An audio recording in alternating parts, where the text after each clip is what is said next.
All right, hello everybody and welcome to Phoenixville Public Library, those of you here in person in our community room and those out there on Zoom. We are pleased to have back with us Meredith McGrath, who's a registered dietitian for Redner's Markets. We had Meredith with us 5 years ago during the deepest, darkest days of the pandemic. We Zoomed with her from her home kitchen, I believe.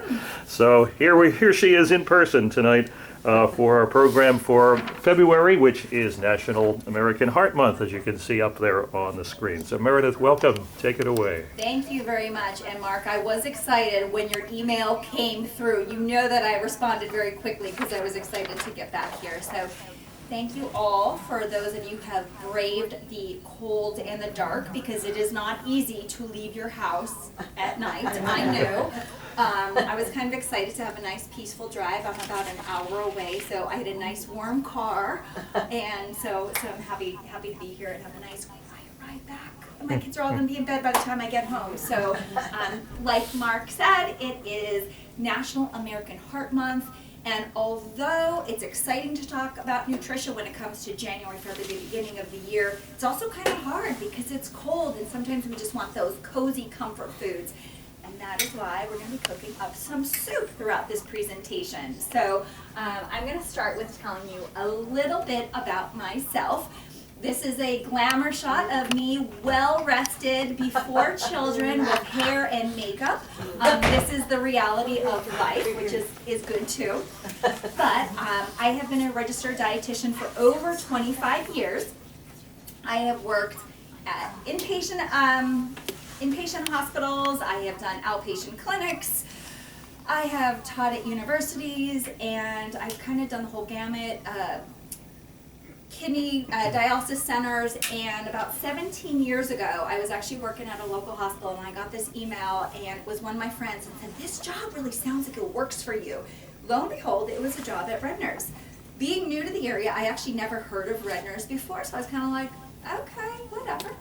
And 17 years later, it was one of the best decisions I've ever made, because I love being able to help people at point of purchase. And that is exactly where I am. I'm able to walk up and down the aisles with people, come out and talk to you in groups, and help you when you're out at the grocery store. You know, I am a registered dietitian, I am a mom, but I am also a human. So I tend to also learn from the audience a lot of times, so we're going to have this be a very open conversation. Of course, there is science, and there's a lot of nutrition that is backed by years and years of research and science. But at the end of the day, you are a work in progress, and you are an evolution of things that you absorb and things that work for you. So I could stand up here and I could tell you all the right things by the textbook, and if they don't work for you, they don't work. I will never forget, very early in my career, my brother, who's also in the health field, was making some kind of crazy smoothie in his kitchen.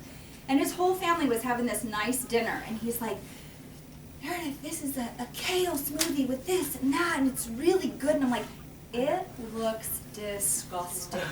I'm like, "No, thank you. There's plenty of healthy things for you to eat." And that's what I really encourage you all to use these as tools. Even if we take one thing away, I love how you said you took one thing away from the CPR class.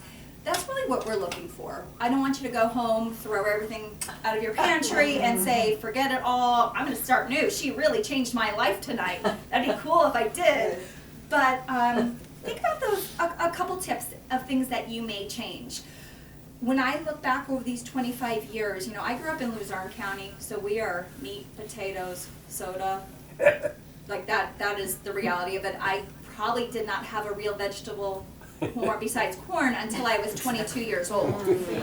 And I laugh because my parents were, you know, educated. We were a middle class family. It's not like we didn't have the resources, but there wasn't as much push when it comes to nutrition education, and it was kind of just make sure you're eating. And as things have evolved, there's so much push when it comes to nutrition education. And what I have seen in my career is it's more about what to add and what you can do versus don't do. Don't eat this, no, no, no. I'm not going to stand up here and give you a list of no's, because that's not exactly fun. So I'm never going to say, you know, here are the good foods, here are the bad foods. But there are certainly things that we can all do to improve. Do I eat ice cream every single night?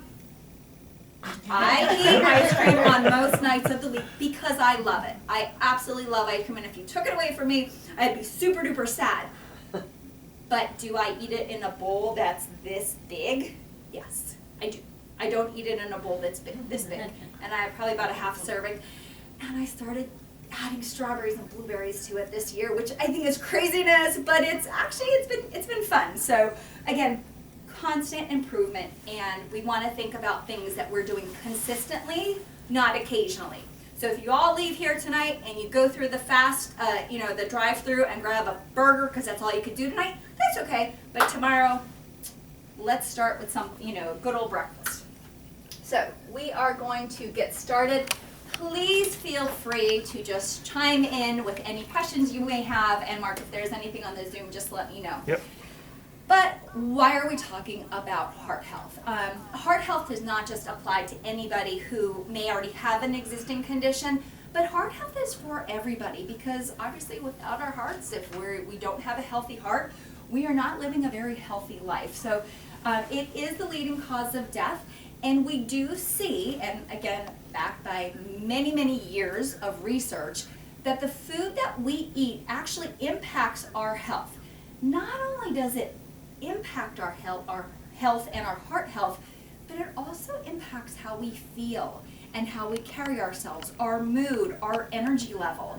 And I think, we could be a very anecdotal research study here that, when those holidays come, which we love, and we tend to overdo it a little bit, guilty as charged here, you start to feel a little sluggish. Like, it's cool to just be like binge eating. You're like, yeah, give me another one of those holiday cookies. I love it. But after a while, you kind of get sick of it, and it's not even fun anymore. And it's, definitely a mental game of, okay, January, I get to reset my clock. I get to kind of have this pep rally and start new and make these cool changes.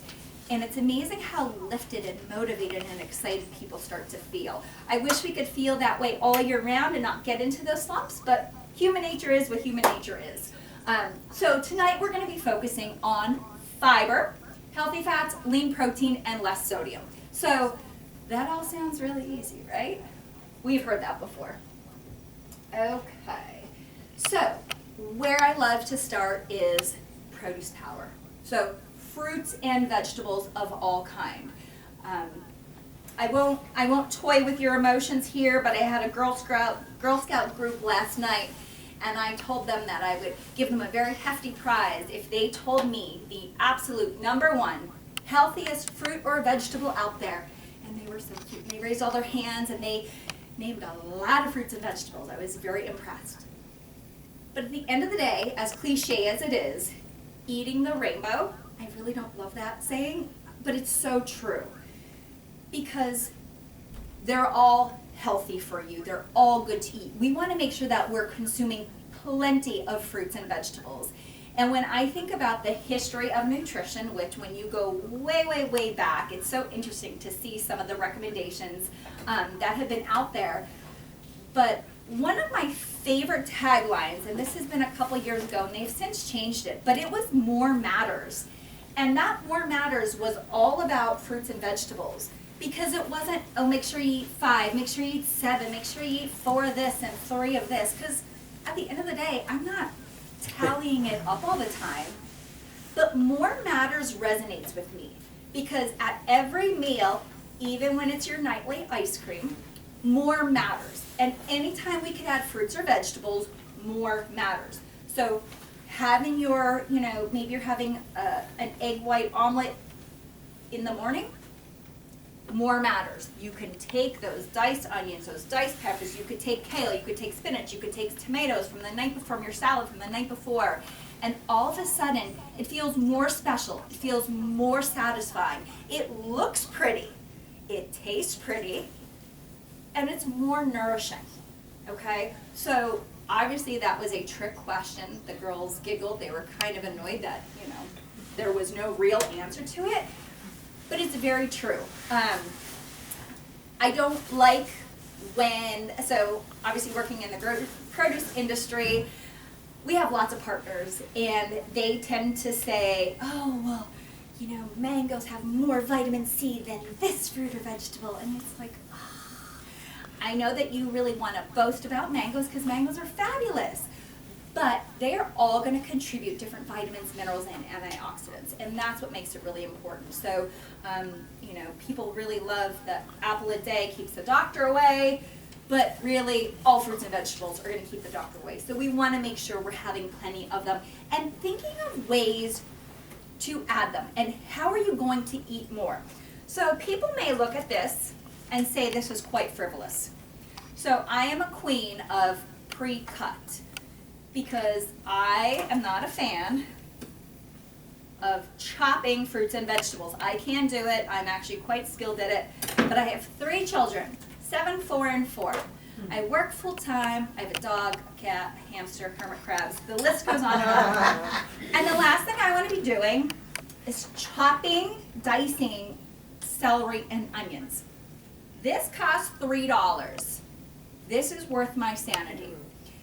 Another thing I could say about this is, and actually, these carrots I ended up throwing in my, I only had a little bit left, and so I bought baby carrots and I threw them in my food processor because that's how lazy I was. But here they are. These, originally when the bucket was full, it was only $2. So you have to weigh what works for you. If you really love to dice up your fruits and vegetables, go for it.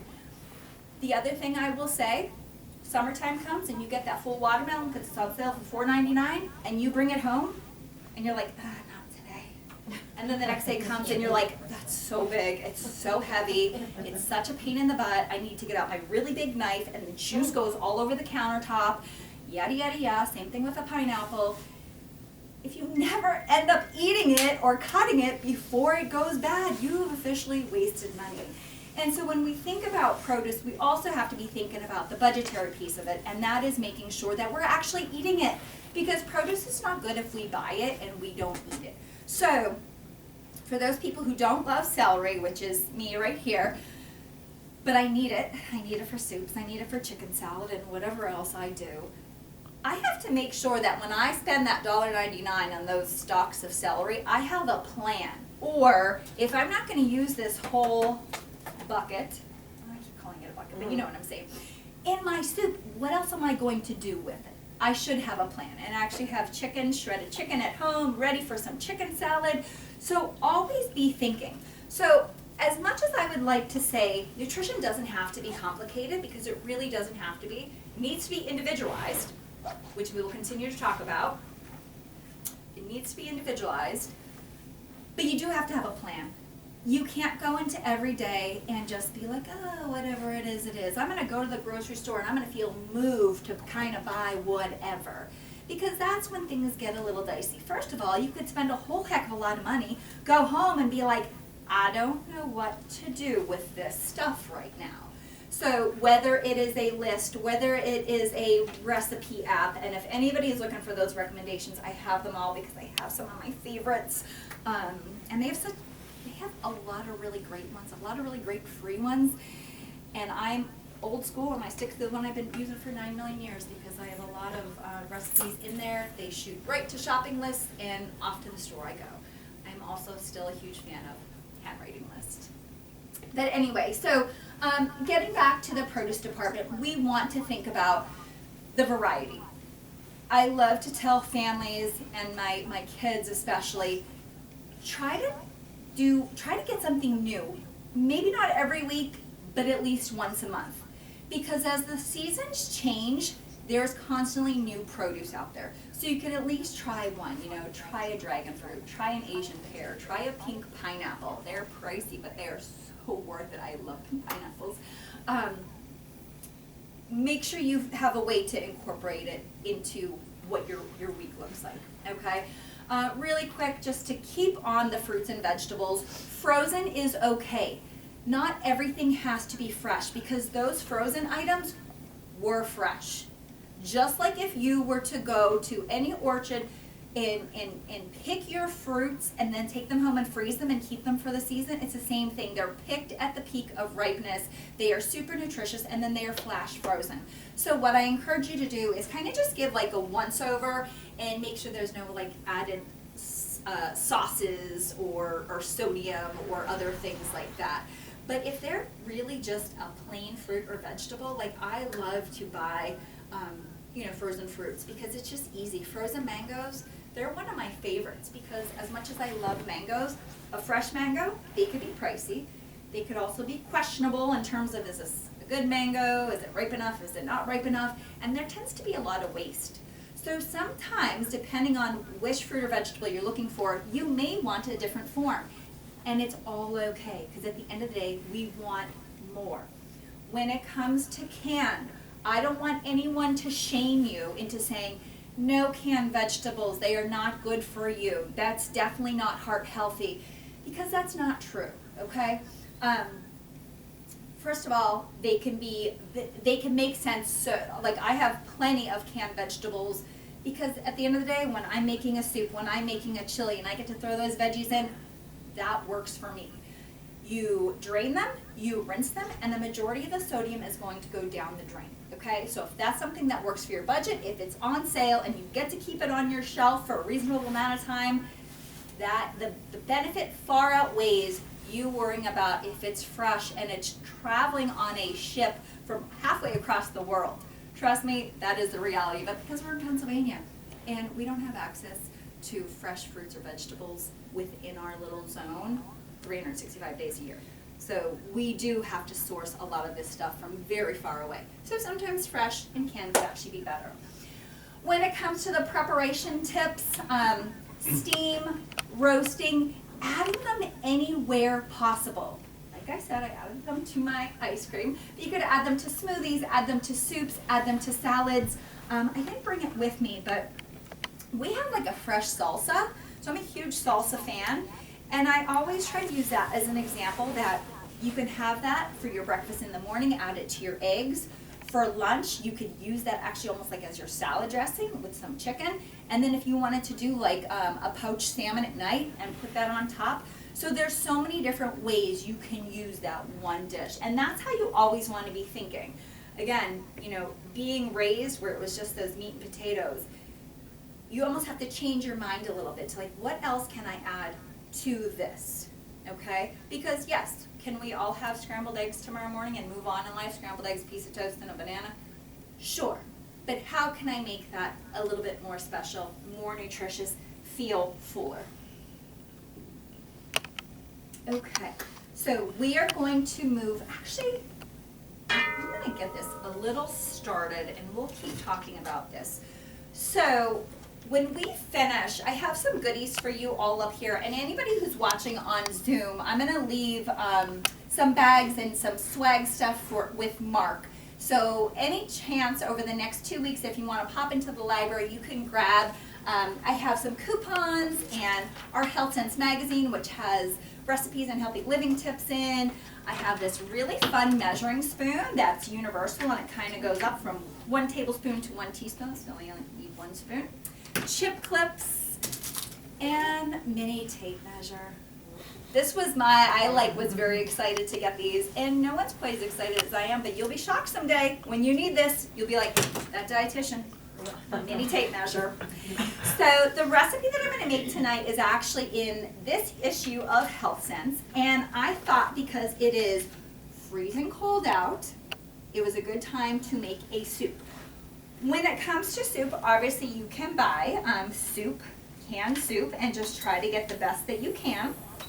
I like to make it because then I get to make it the exact way that I want. So this is called lemon kale orzo soup with chickpeas and white beans. Super quick and easy. One of the things I love about the recipes that are in this magazine, if you don't have something, you can improvise, okay? If you do not like carrots, you don't have to put them in. If you don't have paprika because you forgot it at home on your counter, that's okay. We can make do with this. But we're pretty flexible here. So I'm going to start with a little bit of olive oil. I'm just going to put that here in my pot. Let that warm up. And then I have, again, my diced onions and celery. So I will add that here.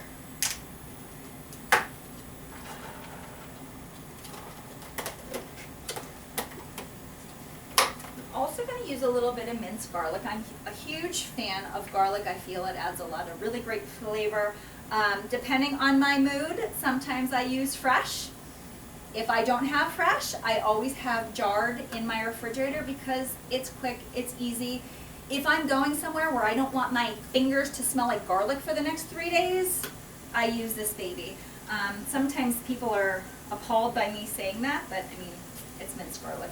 It's still fabulous. So I'm going to get the garlic in there. Sorry, I'm a little heavy-handed with the garlic. You'll all be fine.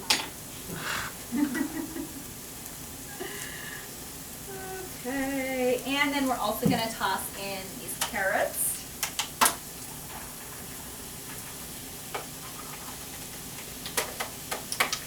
And these are just going to get tender for the next few minutes. Turn this down a smidge.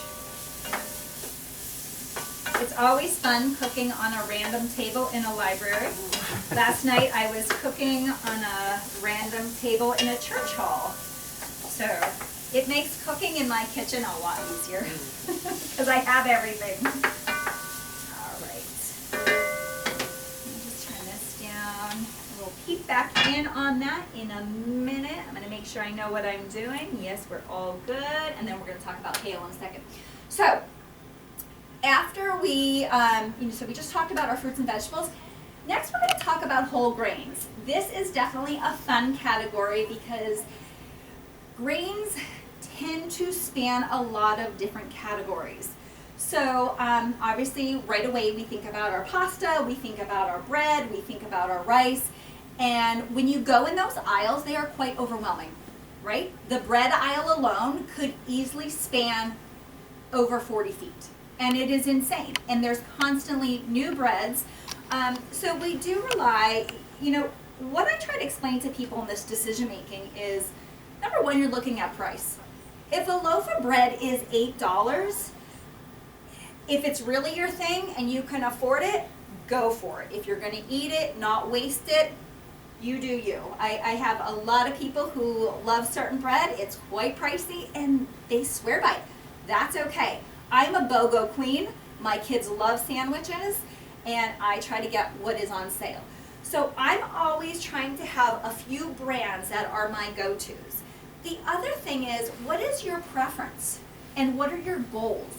Are you looking for a nice, thick, hearty bread that is packed with whole grains, has seeds, has nuts, high in fiber, that really gives you that girth? Okay. Or are you watching your calories? Are you watching your carbohydrates? Do you want one of those light breads? Those are completely polar opposites. Not one is right, not one is wrong. It is whatever works for you.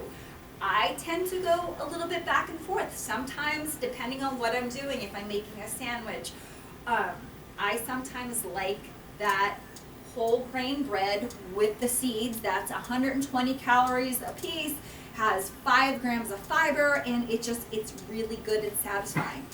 And other times I like, so like Sarah Lee makes a light bread, that 647, I think it's 647, 647. So there's a couple of different brands that make lighter breads that, for 2 slices, it's less than 100 calories. The carbs are low and they're very high in fiber. So what I encourage you to do is spend some time when you have a little extra time in the store and go down the bread aisle. And that's only if you eat bread regularly. If you could care less about bread and you hardly ever eat it, and Mayor's white bread excites you 3 times a year, get the white bread. It's totally okay. Again, consistently, occasionally. Those are 2 different things. If you're eating toast every day, and this is an area where you want to improve, then let's read the labels and let's look for fiber and let's meet up your nutrition goals, okay? Same thing when it comes to pastas. So obviously we have our traditional white pasta. We have our whole wheat pasta, And then we have these niche pastas. And these niche pastas can be high in protein. They can be made from chickpeas. They can be made from lentils. They are different than your white pasta. So if you're thinking you're going to have spaghetti and meatballs with chickpea pasta, it's going to be different. Okay? I'm not saying it's going to be bad, but it's going to be different. You may like it. Go for it. Okay? Certainly, there really is more nutrition in that chickpea pasta than your traditional white pasta. Okay? I like to make my decision based on what I am making. If I really am making spaghetti and meatballs, which we don't actually have often, you know, my husband would eat it every single day, I like the high protein spaghetti. It's not any more expensive, which is really great, and the taste is very similar to traditional white pasta, okay? When it comes to the whole wheat pasta, it does have a different taste. It's a little bit nuttier.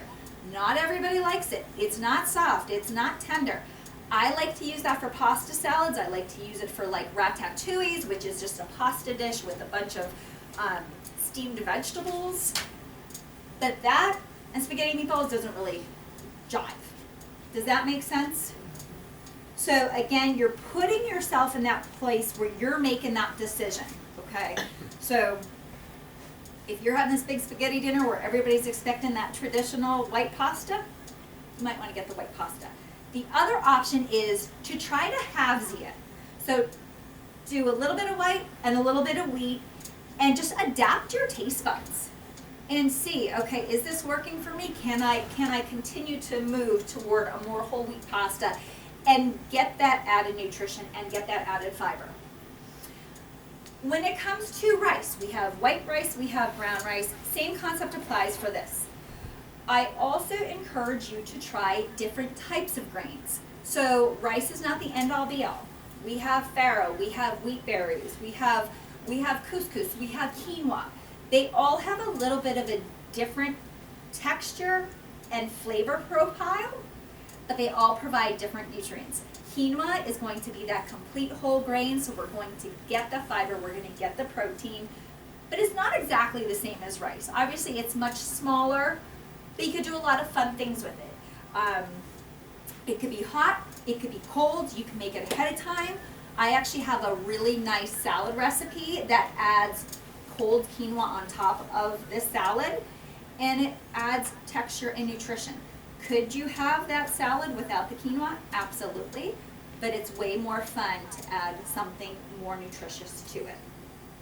Okay? When it comes to oats, oats are a great thing to have, whether you're having it at your breakfast time or if you're having it at a nighttime snack. I'm a huge fan of the overnight oats.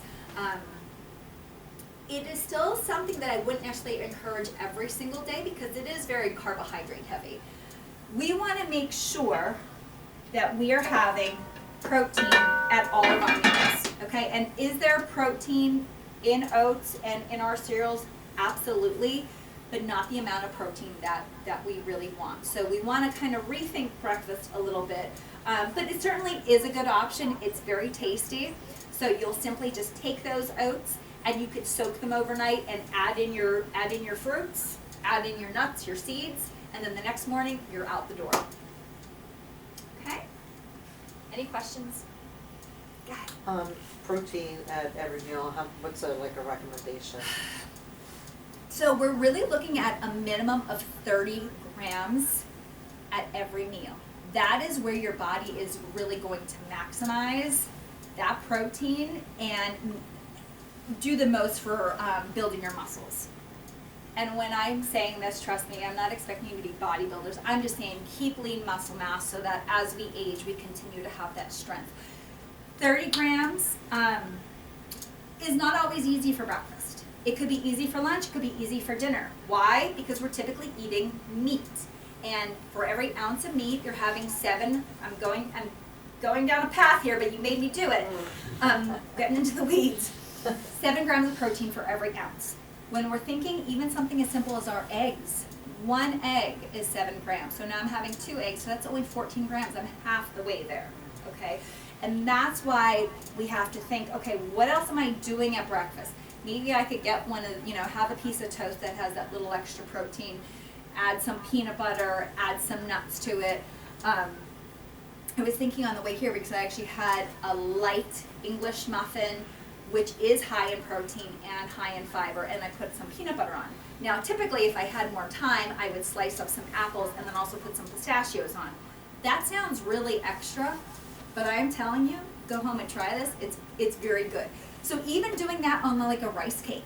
So maybe it's not going to be your exact breakfast time, but maybe it's 2 hours later when you're having that snack that you get out a simple bland rice cake, put on a little almond butter, a little peanut butter, thin slice of apples or mangoes, crushed pistachios on top, and you got something better than saying, I'm gonna have a cup of yogurt, I'm gonna have a bag of pretzels.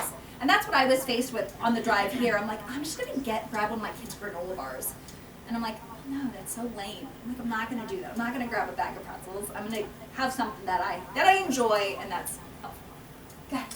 So what is your daily protein intake should be? 100 grams? And what do you think of protein mix? That is really going to depend on the individual person. It's interesting because recommendations have always greatly changed. It's supposed to be 0.8 grams per kilograms. Of course, we don't talk in kilograms, and that is I think it's estimated very low.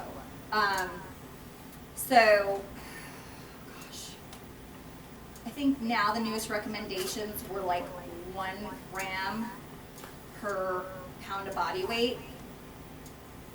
But for most of us, that's too much, So I would say to be getting somewhere between 80 and 100 grams of protein.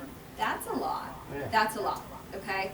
Again, that's very broad. So for some of you in the room, I would say that's probably too much. So you would stick probably more on the lower end. If you were looking to supplement your protein, that I have no problem with. You could do whey protein. Yeah, you could do protein powders into your smoothies. You could put it, I feel bad saying I put it in my ice cream, but I have this healthy ice cream maker. And I use, it's milk and so it's almost like I make a protein smoothie into this machine. But yeah, I've actually started to also use like clear protein because I don't always love, so it's the same concept, so it's still like a protein powder. And please keep in mind, not everybody needs this. You really don't. You absolutely can achieve your protein needs through your diet, but you do have to think about it. And starting with breakfast is the biggest key, okay? Because when it comes to our lunch, when it comes to our dinner, when we really look at what we're eating, most people are eating a 5-6 ounce piece of meat at dinner and not thinking twice about it. You've now gotten between 40 and 50 grams just at dinner, okay? And don't forget, your potato could be anywhere between 6 and 8 grams of protein and everything else that you're eating. So we accomplish it a lot at night, but it's the morning where we lack. It's the morning when we say, I'm eating healthy, I'm having a bowl of Cheerios, I'm having a piece of toast, I'm having a banana. There's not a lot of protein there. So those are the points where we kind of want to focus on a meal where we're lacking and figure out how we could make that change. I'm a huge fan, and I know this is not for everybody, but I like to eat dinner leftovers for breakfast. It's quick, it's easy, they're there. And people make fun of me at the office. They're like, you're eating buffalo chicken at 5 o'clock in the morning. And I'm like, yeah, it's actually healthier than what you're eating a donut, okay? Just so you know, you're eating a donut. My stomach can handle it. I know not everybody can do that, but, get a little creative. Look for where you want to focus on and improve on.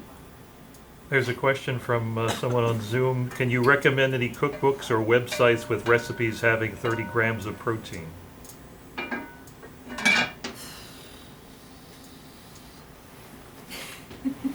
Go to rednersmarkets.com.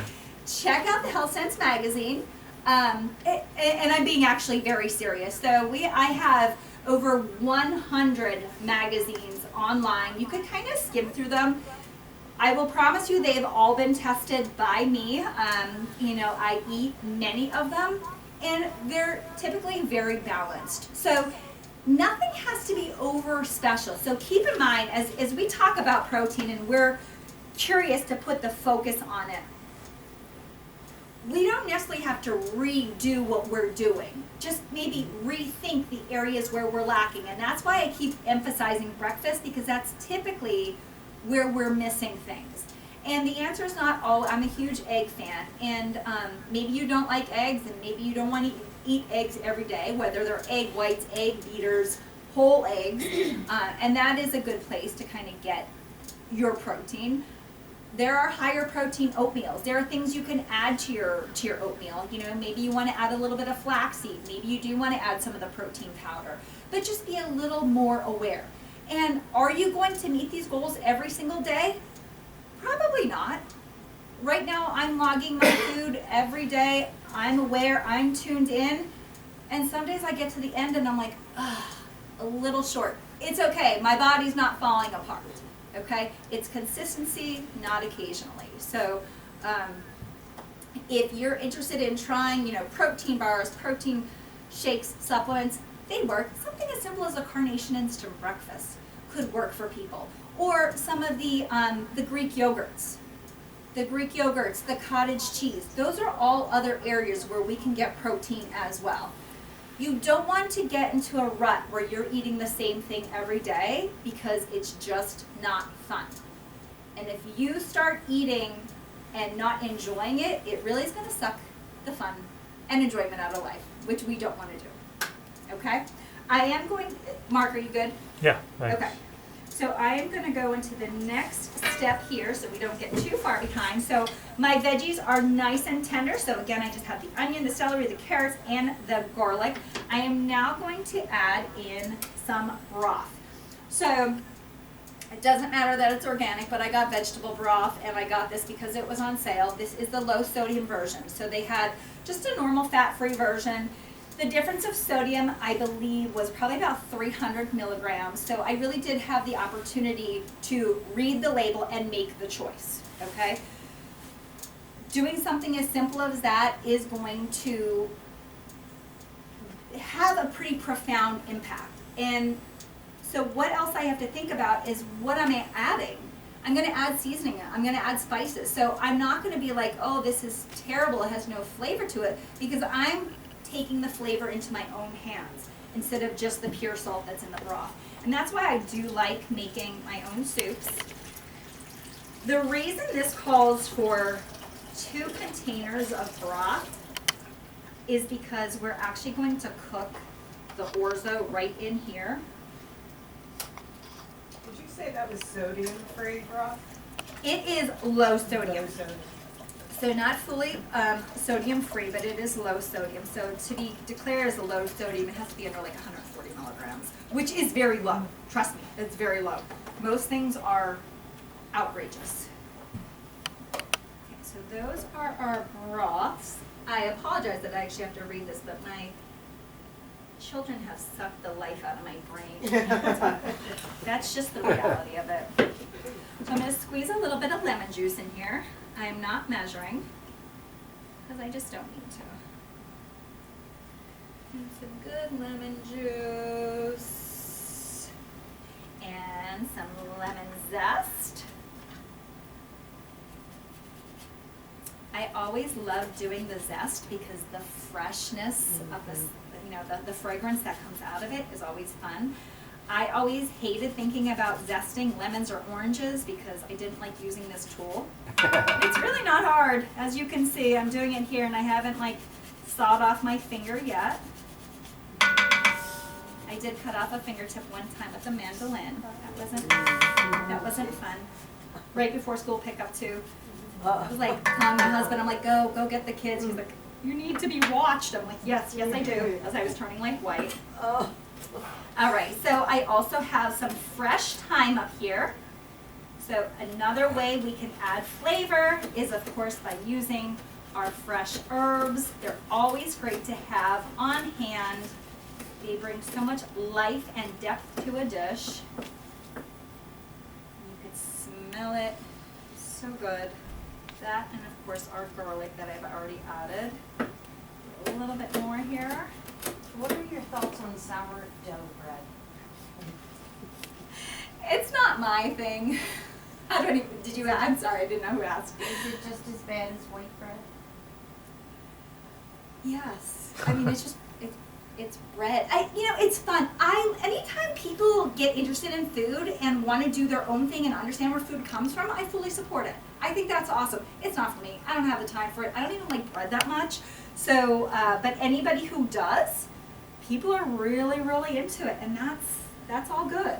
It's just not for me. But yeah, just because you're doing it from home doesn't necessarily make it all of a sudden like this health halo type food, but it's fun. Enjoy it.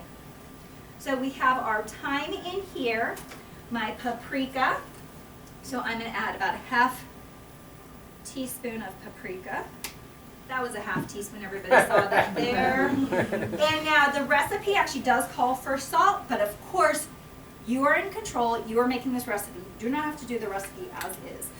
This is one of my absolute favorites, so I'm sure you've all heard of Mrs. Dash. Mrs. Dash has plenty of seasoning blends, but McCormick, over the past couple of years, they've come out with a line of about 5 to 6 salt-free options, and they also have recommendations on the container, to use them on meat or to use them on vegetables. This one is just a standard, easy one that you could use for almost anything. This one's onion and herb. You cannot go wrong. So I'm adding that in here. And so there is no sodium in here whatsoever. That's always a great thing. I have that. And the one thing I forgot was this gigantic bag of kale. So kale, most people think about it as being a garnish on a plate at a diner, and they aren't very excited about kale. When kale looks like this, that we're feeding to like the zoo animals, I get it, it's not exciting.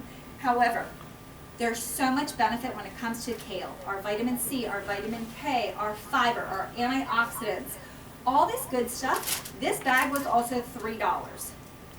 I am not going to use this entire bag in this soup. I've already used quite a bit of this kale. And so you can use this. It also has a lot of shelf stability. So this is obviously in your refrigerator, but it lasts a long time. You can make kale chips out of this. So simply do a little spritz of olive oil, a little bit of the seasoning, and then you could get it into your oven and they get nice and crispy. Is it a potato chip? It is not a potato chip. If you are craving like Ruffles, sour cream and onion, this isn't gonna cut it. But if you are just looking for something a little crunchy at the time, give it a try. It's definitely worth it. So other things I will say about kale is that you do want to pull it away from this really hard, stocky stem. This isn't fun. You really don't want that. But you can pull apart these nice tender leaves. Because this is being cooked down, obviously we're going to be boiling here, so it is going to get nice and tender, so you don't have to worry about that. If you are making a kale salad, you have to give the kale a little extra TLC. And by that, I mean you have to massage your kale. You're shaking your head. Yeah, my wife had me do that once. I was like, And what did you think about that when she was like, honey, massage the kale? I was like, are you sure? Yeah. But it ended up working out. So. Right? It's crazy what it does. So I typically, when I do a cooking class and we make this kale salad, you like kale? I do. Yeah. So we put it in a big salad bowl and we spritz. I normally have an olive oil spritzer because it helps you not use as much, but it's empty right now and I didn't refill it. So you do a little spritz and you massage it, right? There's no better way to say it, but you do. And within like a couple seconds, all of a sudden this rough, ugly looking leaf becomes soft and delicate and more enjoyable to eat. So that is the tip that I have for you on kale. You're not buying it, are you? You're not sure about the kale? I promise it really does get soft and enjoyable. Okay, so I am just gonna put a little bit more kale in here so we have this. And we're gonna get this soup cooking so that we can eat it in the next 15 minutes because I tend to go off on tangents and you all wanna go home after you have some soup. Okay, so I have the kale in here. Also made a little bit of a mess. It's okay, Mark, we'll clean that up. Next, I'm going to be adding beans. And yes, I'm using canned beans. You can use dry beans if you are that motivated and have the time, okay? There's pros and cons to both. These babies are so convenient. They're ready to go. You don't have to soak them. You don't have to cook them. You don't have to do all that stuff to them. And they're still very nutritious. I have already drained them and rinsed them. So I have cannellini beans and I have garbanzo beans. They are high in protein, high in fiber. They do so much to help keep you full. So they're good for your heart health, they're good for weight management, they're good for your gut health because of the fiber. I can't say enough good things about canned beans. I'm a new believer in canned beans because they used to kind of gross me out when you would smush them in your mouth and they would just be mushy. Canned beans have come a long way, and plus when you add them to soups and chilies and casseroles, you just don't really notice it as much, and you also just get so much flavor and texture with them. So huge fan here. If you don't want to do the whole 2 cans, you certainly do not have to. And put these babies in here. And the last thing I'm going to add, I'm going to double check to make sure this truly is the last thing, This recipe calls for orzo. Of course, if you wanted to try a different type of grain, you can. This is just a pure pasta. It's a little rice-like pasta. It's good. Keep in mind, this serves 8 people. So you're getting plenty of nutrition, a little bit of pasta. I'm only adding 1 cup actually, and it is going to cook in this liquid. All right, so I'm going to crank this baby up to high. I'm going to finish talking, and then we will eat. All right. What do we have next here? Ooh, look at that! How much more can we talk about protein? So when it comes to protein, we divide it into 2 categories. We have our animal protein and we have our plant-based protein. So animal protein, for those of you who do consume animal protein, is going to be much better absorbed by our bodies and able to be utilized. Plant protein is also really great, but you have to pair that up so that we get all of the matching amino acids. So that could be a little bit tricky. So anybody who's a vegetarian or a vegan, you do have a little bit more work to do to make sure that you're making those combinations. If not, if it comes to the fact that you're eating animal protein, you're finding it in your fish, in your seafood, your beef, your pork, your chicken. There are plenty of lean options, okay? So that is not a concern. Even when we think about red meat gets such a bad rap. But honestly, when we stick to our serving size, when we stick to those lean, the loins, top sirloin, and rounds, we really are still getting some lean meat. I hate to go down to the weeds in this as well, but where they would say that the red meat had so much saturated fat, they're actually seeing that a lot of that fat is coming from stearic acid, and that does not impact your LDLs like they had previously thought. So your cholesterol is made up of your HDL, your good cholesterol, and your LDL, your bad cholesterol. So HDL we want higher, they're the little Pac-Mans, and the LDLs we want lower, they're the ones that really mess everything up inside there. So those saturated fats that we get from fried food and butter, that is where our LDLs are kind of being raised, okay? But we're still pretty happy with all of our animal proteins, but you still have to watch the serving size. So for that 16-ounce cowboy steak, maybe have a little bit less of it. So really sticking to 3 to 5 ounces of lean protein is truly your best, and that's why, you could space it out, and that, have a smaller dinner and have some for lunch, save it for lunch the next day, okay? Baking, grilling is really great. Using our beans in soups and salads is another way to get our plant protein, and of course limiting the frying and the breading. Don't forget your eggs. Okay. Healthy fats. So when it comes to our healthy fats, some of the oils that we can use, olive oil and avocado oil, they are going to be higher in the unsaturated fats. So they're going to make those HDLs go up, the LDLs go down. Nuts and seeds, high in polyunsaturated fats. Again, raising up those HDLs so that we get Pac-Man and kind of get rid of all the bad stuff. Avocados, East Coast, we are very far behind the people on the West Coast. So we didn't start eating avocados until like 10 years ago, where they've lived off avocados forever.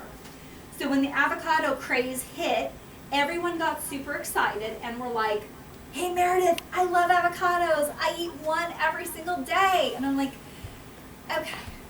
So a whole avocado has like 250 calories and 23 grams of fat. You're going to have one today, that's totally fine, but you may not want to eat one every single day, because at the end of the day you have a bank account, you have a budget, just like you have for your money. So if every single day you use 23 grams of fat, healthy or not healthy, you're still using up those 23 grams of fat. Avocados are good, I'm not saying they're not, but you have to keep a variety. You have to be eating something every single day, and that's the only way you're going to make sure that you are eating all the vitamins, minerals, and antioxidants that your body needs. Sorry, going back to the last one, do you have any recommendations for people who don't like the taste of fish to get or a fish that's not fishy, or?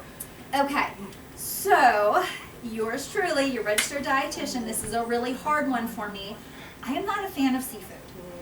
And that, again, just helps my point to tell you, if you don't like something, we have to find something else for you. So yes, in a perfect world, eating fish 2 to 3 times a week is going to be this great lean protein, those omega-3 fatty acids. But if you've tried and tried and tried and you really don't like seafood, don't eat seafood, okay? The other way to get those omega-3 fatty acids, nuts, seeds, get some flaxseed. You can also supplement, okay? I supplement because I've tried a lot of seafood and it just doesn't work for me. Once in a while I could eat a salmon, but do I love it? I really don't love it, okay? So if you are ultimately concerned and you're not sure how your nuts and seeds are falling, your avocados, some of those healthy fats, because the healthy fats are also going to deliver those omega-3s and omega-6s, then you can try the supplementation as well.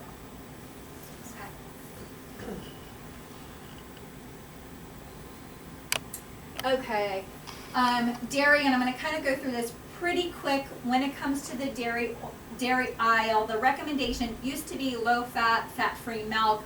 I say drink what you like. I've been drinking whole milk for quite some time now, really since I've had children, and I drink it in moderation, okay? So there is a little bit more fat, but truthfully, I enjoy it, and I make up for it elsewhere. They are bringing whole fat back into schools, which I'm actually pretty excited about, especially for those kids who we want them to just be drinking more. I would rather them drink milk than to drink some of the sugar beverages that they're having.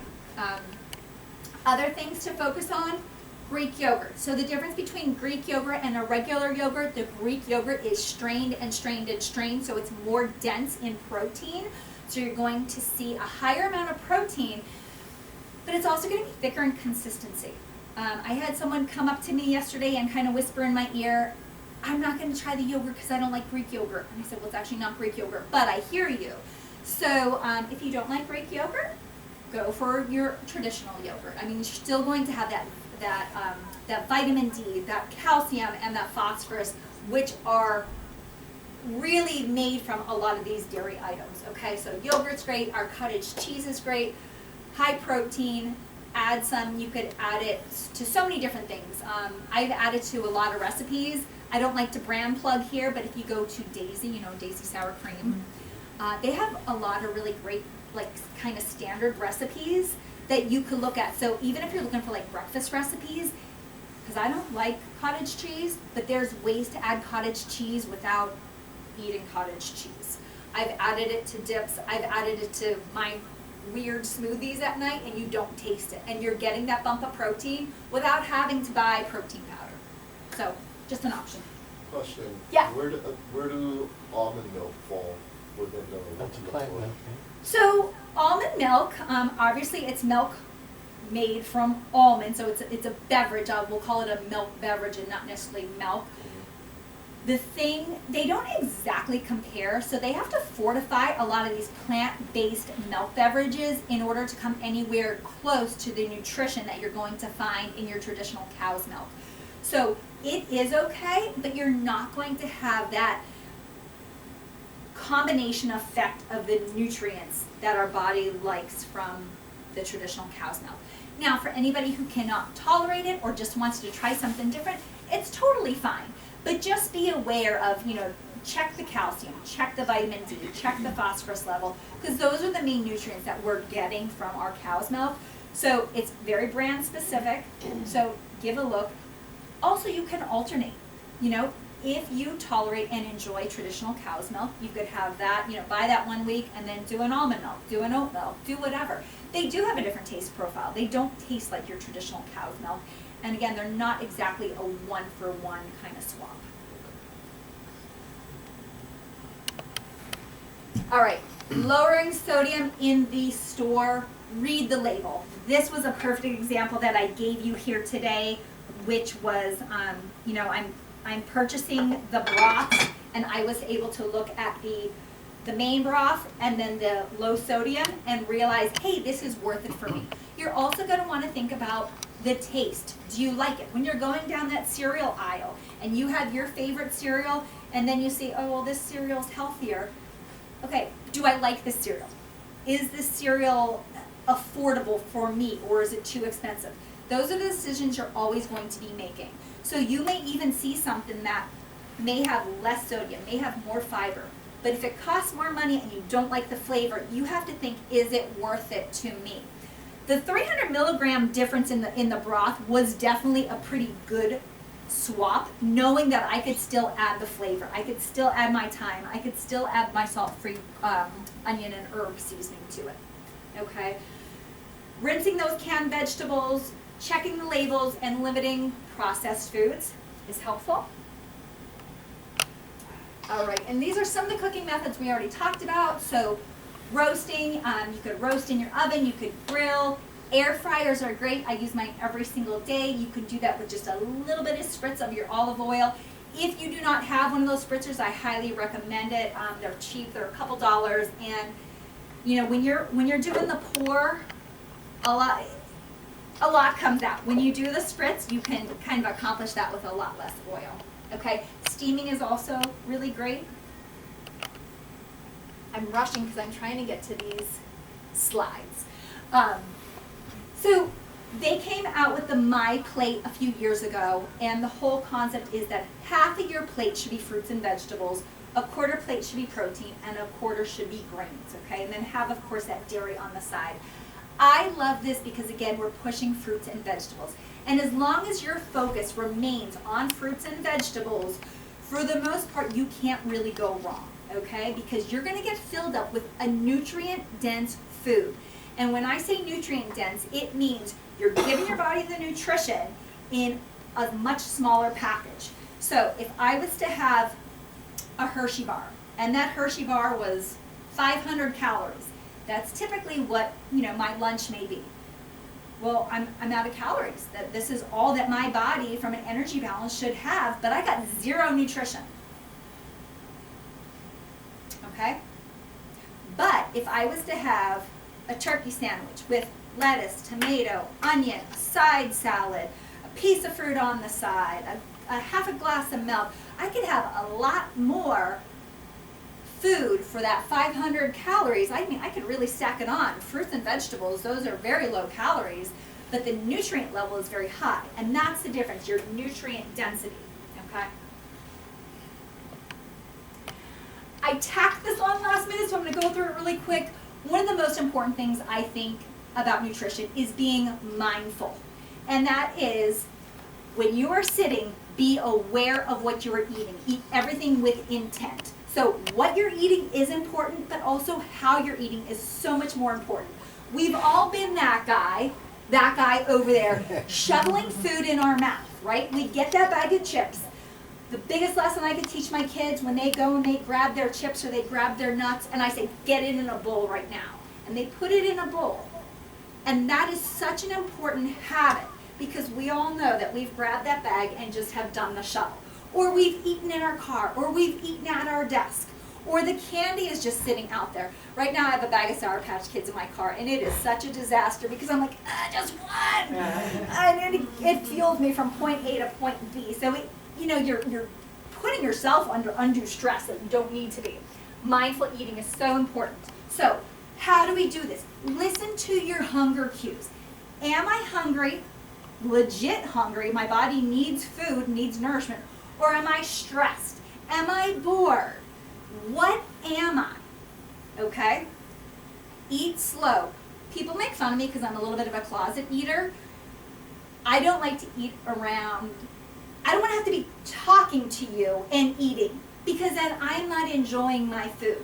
Now that does kind of kill the social aspect of eating, so you have to be careful not to be a weirdo like I am, but people in my life know that I really love my food and I want to focus, especially if it's like good food, like my ice cream. My kids are in bed and I am sitting enjoying it. Identify physical hunger versus emotional hunger. Eat with your senses, okay? Your eyes, your smells, the feeling, the textures, and the flavors. Always be connected with your food. Learn how to cope without food. So again, those days of stress and just, I'm so over hungry, let me just start gurgling down food. That's what you want to avoid. And the best way to avoid that is to have a plan. So how to, really quick, think about your scale. How hungry am I? Can I really make it till dinner, or do I need something right now so I don't kind of go off the rails? Eat at a table. Don't stand. My husband stands and sways and like grazes. I'm like, sit down, dude. Enjoy it. Pay attention to what you're eating. Eat slow. I'm not telling you have to chew 110 times or whatever the number is, or put your fork down constantly, but take your time. Enjoy it, okay? Don't eat from those packages. Smaller plates. Smaller plates are so important. The bigger the plate, if you put a 3-ounce piece of meat on a big plate, you're gonna look at your wife and be like, are you trying to starve me? But if you put it on I only eat off appetizer plates in my house. My husband eats off a whole plate, but ladies, I eat off a small appetizer plate, and I'm happy, I'm full. My little ice cream bowl is so tiny, and I'm okay. But if I get out my my big soup bowl and put that same amount of ice cream, I would be mad, okay? Trigger foods, out of sight. We know what happens at the holidays. When that food is sitting right there, it's okay, just have a little nibble of this cookie. Think about when you go to a party and a fruit platter is out. Our office, being a grocery store, we have all kind of food all the time. Donuts, tasty cakes, like just ring bologna and cheese, and it's out and it goes crazy. But when we have healthy food, it goes too. So think how good it is to have that out. Whether it is pre-cut and ready to go, you know you're gonna eat it a lot faster. I'm running out of time. Thank you guys. Questions? Any burning questions from anyone here or on Zoom, because we do need to wrap up? Any butter recommendations? Good one. Okay. That is going to come down to a personal preference. Obviously, when it comes to baking, you need to use butter. There's no way around it. Since they have eliminated the trans fats, we have saved ourselves there that we don't have to worry about that as much. To me, I'm a fan of it's natural butter. Use it in moderation. If you can, so I have a soup recipe that calls for a stick of butter. I cut it in half and then I use a little bit of olive oil. So if you have the ability to kind of modify your recipe a little bit, that would be great. If not, you almost just have to account for it the rest of the day. I am not going to demonize butter. I think it definitely has a place. It adds so much value to cooking. It tastes good.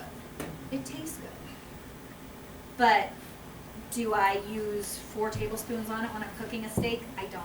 I try to go as less as possible. And whenever I can do a swap out for an olive oil or an avocado oil, I try to do that. Okay. Very good. Thank you, you. Meredith. You guys are awesome. So, as you have time, come up and fill yourself up a goodie bag. And I'm gonna get some of this soup out and help yourself to have some warm soup before you go out in the freezing cold.